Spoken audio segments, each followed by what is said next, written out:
Hey everyone, Adventure Dad here. So glad to see you. If you're new to my videos, please check out my intro video in the description below. It'll kind of give you a feeling for who I am, where I'm coming from with all these adventure videos. To those returning parents and friends, how's it going? Let's just get right down to it. Okay. Bingo. Really? Yeah, bingo. Now, when you say bingo, people kind of groan like, oh, really? But you know, once you start playing, people in general have a good time with it. It's just kind of selling them on that first, just getting the game going. With these 4 different variations, we're going to add some spice, some excitement, some adventure to the game of bingo that will not just get your teens involved, but also those tweens. You know, that 12, 13-year-old, 14-year-old that you have in the house where everything's dumb and you get a lot of things like this. So, now, before we actually get into the actual variations, here's a couple little fun things to do to add to this, to add to the variations that are going to be fun. And since we're going with a whole Egyptian theme here, this will add to the excitement of this particular theme. First thing to do, turn out the lights. Now, you may think, but we can't see what we're doing. Exactly. Make it more fun. Use candlelight. Maybe give each person playing a pocket flashlight, something that they can look at. Just makes it more fun. Also, number 2, add some Egyptian themed music while you're playing. Nothing really loud, just something folded into the background that you can hear while you're playing. Don't have any Egyptian music? That's alright. Do a search on YouTube. Type in Egyptian music, Persian music. You can find lots of playlists that'll have actually an hour or 2 worth of great music to play in the background. You can play it directly from your laptop. Just make sure that the laptop is someplace hidden so that the screen illuminated isn't ruining the effect if you're playing with the lights out. The third thing I want to mention is the actual game board itself before we get into these variations. I have a sample here. This is one of our Indiana Jones themed ones, but it'll kind of give you an idea of what I'm talking about. Number 1, if you can, it's great to have the actual spaces give words that are fun versus B9, O72, things like that. But really, these are the 2 key points. Number 1, see if you can get a board that's 4x4 and not 5x5. Now, 5x5 is the traditional game board, but you'll find that with 5x5 the games last longer. They can kind of be drawn out, especially if no one has bingo for a while. It's just one of those rounds. That's kind of why bingo can get a bad rap, is for some of those rounds that just last forever. With a 4x4 you'll have more games, more winning, it just turn over more exciting.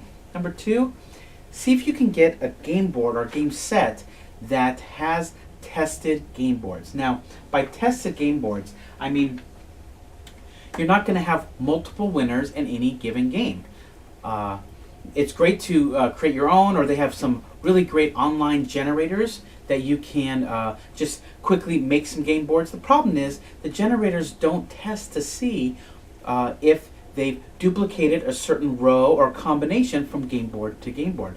It's just kind of a kill when you're playing and you're getting into it, you're finally getting into it, and you're close to getting bingo. You get to call out bingo and someone else says bingo at the same time. It can really be a bummer and actually kill the game for some. So just something to think about. Try to make sure that your game boards are tested. Ours are tested just because for that reason, and there's others out there that are tested. Just look for that. Okay. Let's jump into the variations. First variation, I think is the most exciting. It's called Curse of the Pharaoh. Now, in Curse of the Pharaoh, you play like normal. You give everybody a board. You put all your call spaces into a bag or hat, whatever you're going to pull them out of. But also in there, you put in on the same piece of paper, or the same size piece of paper that feels the same so you can't tell when you reach in, put the names of the different players that are going to be playing bingo. Also, put in some maybe 5 or 6 spaces in there that are duplicates. So let's say if you have Sphinx, that's one of the items on your game board. Put a duplicate Sphinx in there. Have it marked some way, maybe with a red X or a red piece of paper, something so when you pull it out, you'll know that it's different. This is how you play. So you play bingo. if you pull out one of the spaces, one of these extra spaces that's marked red paper or whatever, then you announce that the mummy has attacked and has actually put a curse on that space, which means no one can use that space. If they have it on their board, they actually have to mark it out, and they're going to have to get bingo around that space. Makes it a little more challenging. Again, great for those tweens and teens. Second way of using the curse of the mummy, because remember, we put their names in there as well. If you pull out a name of somebody, the mummy has attacked them and they're dead. They've been killed. They're out of that round. Now, you may be thinking, gosh, that's kind of harsh. Just, taking them completely out of the game. That's right. The mummy has attacked. Again, after it's happened once and you're playing more games, especially if you go doing the 4x4 grid, you're going to find that they're going to have a lot of fun just wanting to stay alive, because it's not enough to win. You've got to survive the entire round in order to win. If everybody has died and there's only one person left, that person is automatically declared the winner just from surviving all of the calls. That is the curse of the mummy.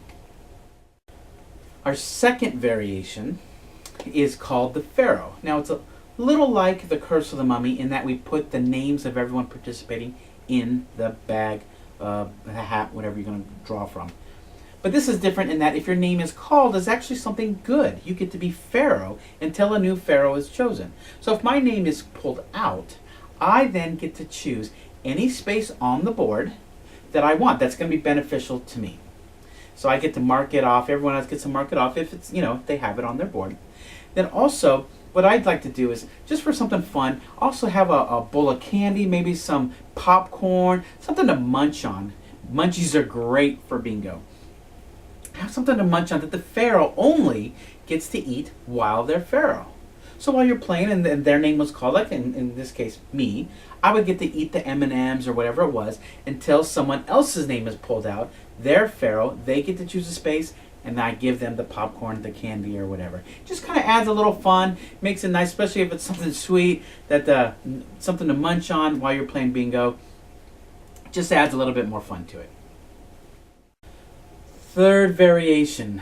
This one is a little bit more involved, but it's great for larger groups, especially if you want to get everybody moving around, getting physical, not sitting around a table. What you do is, and again, this one works out actually better for larger groups, 5 or more preferably.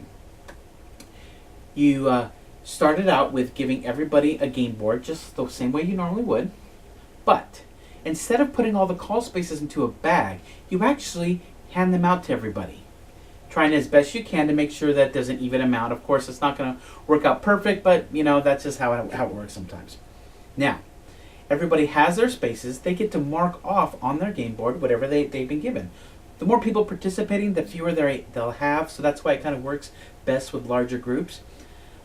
If someone should have bingo, they're lucky enough just by getting a combination in their hand. Okay, great, bingo, but chances are that's not going to happen that first round. Now, once everyone's marked off their board what they have based on what they were given, now comes time to haggle in the marketplace. Now, what will happen is, let's say I'll have mine, and then Bobby comes up, he has his. I get to pull blindly one from his hand, kind of like Old Maid, and he'll pull one from mine. Then now I have a new one. I can see if it's on my board, mark it off, whatever.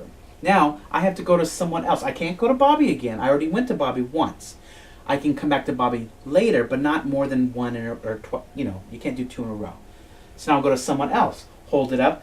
Let's say Lisa comes up, she pulls one from mine, I pull one from hers, and then I can see if I have bingo. This goes around and everyone gets moving around, swapping spaces. At first, it'll go fast, but it'll start to slow down after a while because everyone's going to start getting their old spaces back, and they're going to be looking for that one that they need for bingo.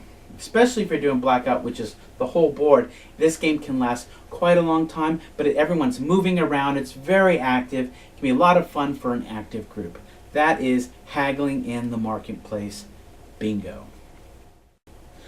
the fourth version of bingo, I did say there's going to be four. This fourth one, really, I'd see it working more for teachers or homeschooling parents like myself who are looking for activities, fun ways of testing or perhaps reviewing material. Not quite as exciting as the other three versions, but I'm going to include it just the same.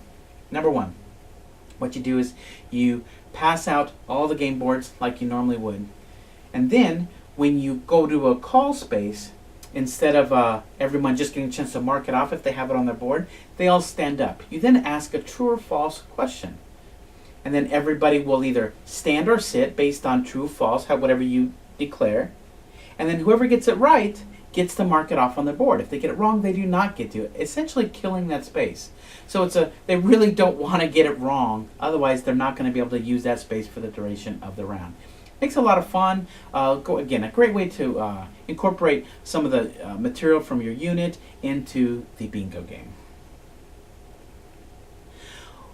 Well, everyone, that was 4 different Egyptian-themed variations on bingo to make it more exciting, more adventurous. To everyone out there, all my friends, take care, and remember, your kids do want to spend time with you, and you're still the coolest person in their life. Take care.